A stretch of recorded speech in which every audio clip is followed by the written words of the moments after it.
دا د پی ټی آی وزیر اعلی ګنداپور صاحب هغه دا وایي بلو چې کوم دی پوځ د یو ډېر لوی تباهۍ نه جو بچ کړو. شرم کله پکار دی ستا دا برید خدای د سپي په متیازو باندې وکړئ.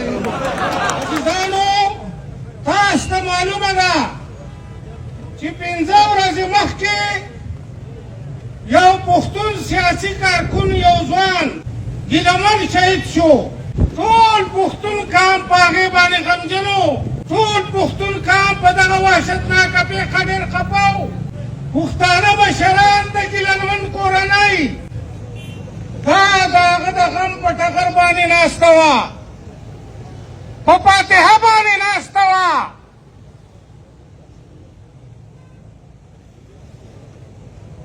خلک چې لږ ډېر هوش او سیالي لري عزت باندې پوهېږي، په احترام پوهېږي.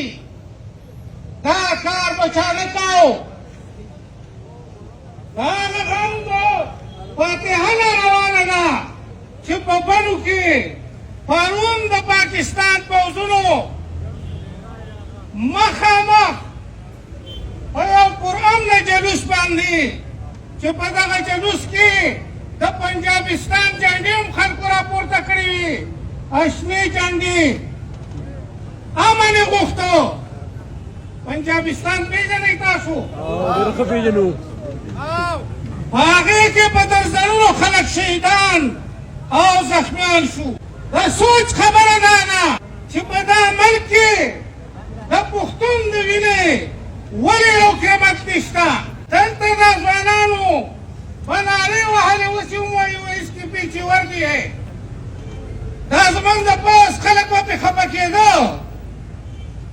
خو زه نن دا تپوس کوم چې د بنو دا واقعه شوې ده د دې شاته څوک دي؟ اوس نو چې ته دا کار کوې ځوانان به خامخا وایي چې اوس کې پیچې ورکړي یې. ये जो दहशत गर्दी है, दहशत गर्दी है। خبره دا ده منګه په دې ملک کې د مارانو لړمانانو د ماشو د مچانو نه هم زیات وژلې کېږو. سوچ وکړئ عزیزانو، د تېرو 45 کالو نه په افغانستان کې یو ناورین مسلط دی. په هغې کې بین الاقوامي دنیا وایي چې 40 لکه پښتانه مړه شو. چا مړه کړه؟ افغانستان کې څه چل شوی دی؟ افغانستان کې که حکومت بدلېږي، که د یو حکومت په ځای بل راځي، دې سره د پنجاب څه کار دی؟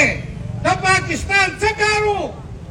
عزیزانو د افغانستان بدلون یې بانه کړو او تر ننه پورې دا جنګ روان دی.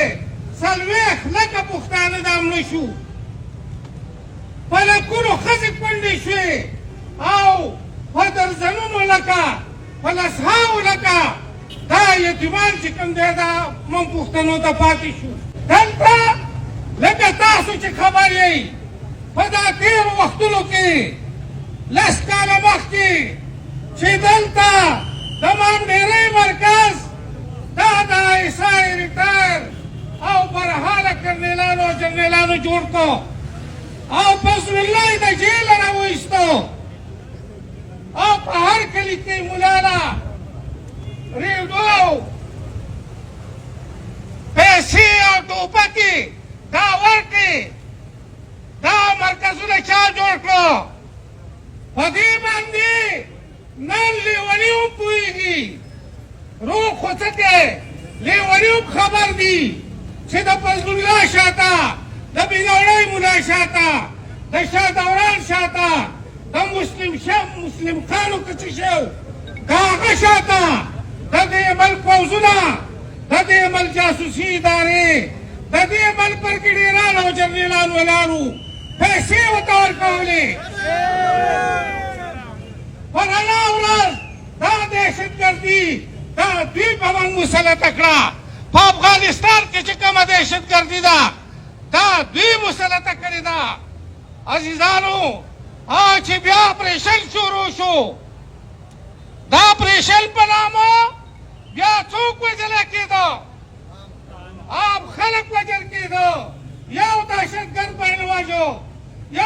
دهشتګردو مشر یې مړ کړ. څوک به یې وژل؟ د سوات خلک یې وژل، پښتانه یې وژل. او دا ډرامه د سوات نه واخله تر وزیرستانه روانه وه. دا کار بل چا نه دی کړی.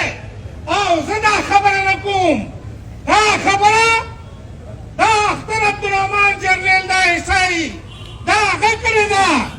په کتاب کې یې لیکلي دي، سایلنټ سولجر یو کتاب دی، برګډیر یوسف پې لیکلی دی. دا خبره مشرف کړې ده، دا خبره جنرل امیدګل کړې ده، دا جنرل بابر کړې ده. هغه ټول په دې باندې فخر کوي چې دا دهشتګردان دا زموږ هیروګان دي، دا زموږ اساسي دي. اوس چې مشرف وایي چې دهشتګردان زموږ هیروګان دي، اختر عبدالرحمن وایي چې ما پیدا کړي دي، حمیدګل وایي ما پیدا کړي دي، کرنل امام وایي ما پیدا کړي دي، موږ څه ووایو چې چا پیدا کړي دي؟ دا تا پیدا کړي دي، تا په خپله ګویئ. نو عزیزانو تاسو ولیدو دا د اپریشن خبرې چې کوي، دا د اپریشن او د اوسنۍ دهشتګردۍ په رڼا ورځ باندې چې دا کوم حالات دا نن په ټوله منځنۍ پښتونخوا د باجوړ نه واله تر وزیرستانه پورې بیا د کوهاټ د کوتل نه نیولې د درازندې بلکې د کټاو ډبرې پورې دا وطن کې نن حالت څه دی؟ نن حالت دا دی چې د شپې د ماښام نه پس بیا طالبان راغلي، پاټکې لګولي، د چاړو په خوا کې لګولي، د تاړو په خوا کې لګولي. موږ دا تپوس کوو چې دا پاټکو لګولو ته دوی څنګه ورسېدو؟ دا ځکه ورسېدو چې 3 کاله مخکې 2 کاله مخکې د دې ځای نه د پاکستان د عیسائی چیف جنرل پیزاوید کابل ته لاړ شو.